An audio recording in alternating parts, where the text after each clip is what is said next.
wanakutana nayo uwezo wao uko juu. Yaani hapo kikubwa kilikuwa tunatakiwa tuhakikishe tuna maintain, kwa sababu ukiangalia tunataka kucheza mechi mfululizo mzito, unaona.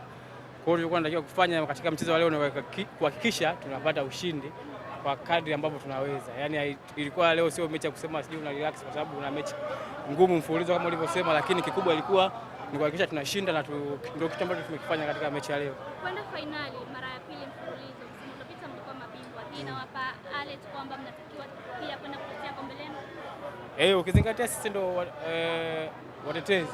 Kwa hiyo lazima tutetee, na namna ya kutetea ubingwa ni maana yake kuperform vizuri na kushinda mechi ambayo inakuja mbele. Kwa hiyo sisi kama wachezaji tuko tayari.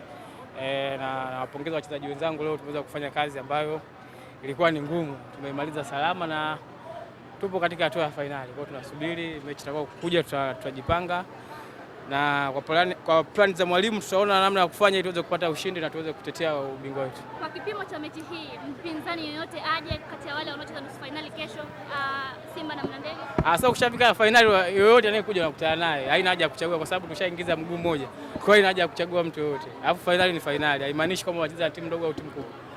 Yoyote aje. Asante.